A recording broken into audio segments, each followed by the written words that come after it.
इससे पहले हम आपको बता दें कि देखिए यूपीएससी के एग्जाम में लिखना बहुत महत्वपूर्ण होता है। अगर आपको लिखने की स्किल है तो इशिता किशोर की तरह आप भी रैंक 1 आसानी से सिक्योर कर सकते हैं। कैसे, क्यों मैं ये कह रहा हूं, अभी आप इशिता की कॉपी देखकर समझ पाएंगे और ये जान भी पाएंगे कि लिखने का कितना महत्व है rank 1, rank 2, top 10, top 5, top 100 में आने के लिए। ठीक है, तो चलिए ज्यादा समय लेकर शुरू कर। ये रोल नंबर था और इशिता किशोर और ओआरएन में इन्होंने कॉपी लिखी थी और ये इंग्लिश मीडियम है। चलिए ज़्यादा समय लेकर शुरू करते हैं इस सेगमेंट को। चलिए देखते हैं पहले कैसे आंसर राइटिंग करती हैं, किस तरह से करती हैं, सारी कुछ चीज़ें देखते हैं। चलिए देखिए पहला क्वेश्चन कुछ इस प्रकार से था, देख सकते हैं आप कि क्या आप इस विचार से सहमत हैं कि भारतीय संविधान की 7वीं अनुसूची पर पुनः विचार करने का समय आ गया है? उपयुक्त तर्कों के साथ चर्चा कीजिए। 150 शब्दों में ये आंसर लिखने थे। इशिता किशोर किस तरह से इस आंसर को लिखती हैं देखिए।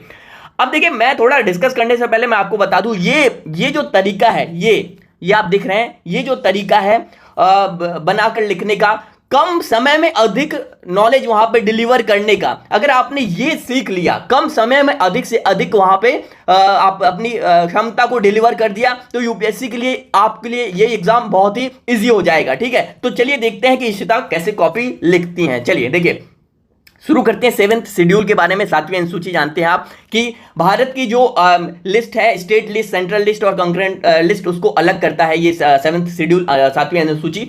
ठीक है, तो अब देखिए इन्होंने शुरू की, स्टार्ट किया, इन्होंने लिखा the 7th schedule is the federal axis of the constitution that engage the 3 list for smooth governance. ठीक है, यानी कि ये जो फेडरल संघीय ढांचा है उसको क्या करता है, यहाँ पे 3 लिस्ट डिवाइड करती है। कौन कौन सी? सेंट्रल लिस्ट पहली, दूसरी स्टेट लिस्ट और तीसरी कंकरेंट। यानी कि जो मुद्दे पहले जो सेंट्रल लिस्ट 3 पार्ट में डिवाइड है। सेंट्रल लिस्ट यानी कि केंद्र केंद्र सरकार के अधीन जो मुद्दे आते हैं जिन पर वो कानून बना सकते हैं, वो सेंट्रल लिस्ट में है। स्टेट लिस्ट में कौन से हैं? जो राज्य सरकार के अधीन जो मुद्दे आते हैं जिन पर वो कानून बना सकते हैं, वो ये इन्होंने बताया कि स्टेट लिस्ट में ये मुद्दे आते हैं। देखिए यहाँ पे डिस्कस किया। और कुछ ऐसे मुद्दे भी होते हैं जिन पर दोनों केंद्र और राज्य दोनों ही कानून बनाती हैं, वो ये मुद्दे कंकरेंट लिस्ट में आते हैं। तो इन्होंने क्या किया, सीधा डिस्कस कर दिया। जब हालांकि इन्होंने 7th शेड्यूल की बात यहां पे करी तो इन्हें भी क्या करना था, डिस्कस करना था कि हाँ 7th शेड्यूल में क्या क्या सेंट्रल लिस्ट आती है, स्टेट लिस्ट आती है और कंकरेंट लिस्ट आती है। ठीक है, तो इन्होंने क्या कर दिया, यहां पे डिस्कस कर दिया। अब देखिए बात आती है, क्वेश्चन पूछा गया है कि क्या इस पर पुनः विचार करने का समय आ गया है, यानी कि इस पर फिर से क्या रिव्यू करने का, रिविजिट करने का समय आ गया है, पुनः विचार करने का समय आ गया है। ठीक है, तो अब देखिए शुरुआत कैसे करती हैं। अब ये बताने के बाद मेन इनका शुरू होता है आंसर, जो यहां से शुरू होता है। लिखते हैं need to revisit 7th schedule, यानी कि पुनर्विचार करने की आवश्यकता 7वीं अनुसूची में क्या है, कैसे है, वो यहां पे शुरू करती हैं। देखिए अब देखिए क्या करती हैं, यहां पे ये पॉइंट बनाकर लिखना शुरू करती हैं। मैं कॉपी डिस्कस करने से ये ज्यादा इंपॉर्टेंट हो जाता है कि आप उनके स्किल को समझें, बात को समझना है, आप स्किल को समझें। स्किल कहने का मतलब ये होता है जब स्किल कि किस तरह से कॉपी को, पहला पॉइंट यहां पे ये बनाकर लिखती हैं। देखिए पहला पॉइंट बनाकर लिखती हैं क्रिटिसिज्म एज, देखिए ये पहला पॉइंट है। फिर दूसरा पॉइंट है डेमोक्रेटिक डिसेंट्रलाइजेशन इज हाफ, देखिए ये पॉइंट बना कर लिखती हैं। सेकेंड ARC का जिक्र भी करती हैं। तो आप क्या करें, जो इंपॉर्टेंट लाइंस है आप अपने आंसर में डाल रहे हैं, इंपॉर्टेंट की जो है वो यहाँ पे अंडरलाइन करते चलें।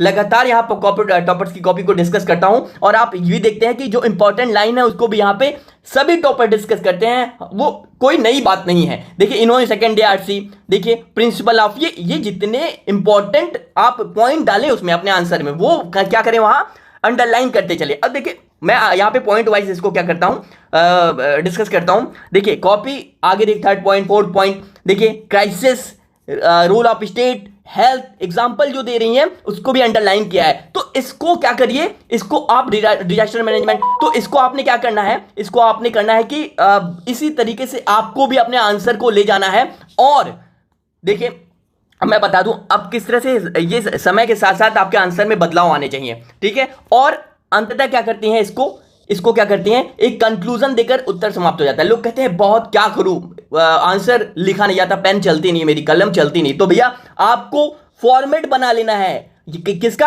आंसर का जो फॉर्मेट बना लेना है। क्वेश्चन आपके सामने आया है, उसको 2 पार्ट में 3 पार्ट में जो जितने भी पार्ट में क्वेश्चन टूट पा रहा है उसको तोड़िए और 1 पार्ट 2 पार्ट 3 पार्ट उसमें आंसर लिखना शुरू कर दीजिए और अंततः आपका कंक्लूजन आ जाएगा। ठीक है, तो भैया आपको सबसे पहले आंसर से के बावजूद आपको क्वेश्चन पे काम करना है कि क्वेश्चन क्या पूछ रहा है। डिमांड सप्लाई पे आपको काम करना है। किस पर? डिमांड मतलब क्वेश्चन की क्या डिमांड है, उस डिमांड को समझते हुए आपको सप्लाई करना है। सप्लाई किसमें? आंसर में। किस रूप में? फॉर्मेट के रूप में आपको सप्लाई करना है। तो डिमांड सप्लाई इकोनॉमी का ये जो टर्म है डिमांड सप्लाई, वो आपके आंसर फॉर्मेट पर भी काम आने वाला है। ठीक है, चलिए मैं बार बार कहता हूं कि डिमांड सप्लाई पे आप काम करो। चलिए देखिए, इस तरह इशिता का आंसर समाप्त हो जाता है।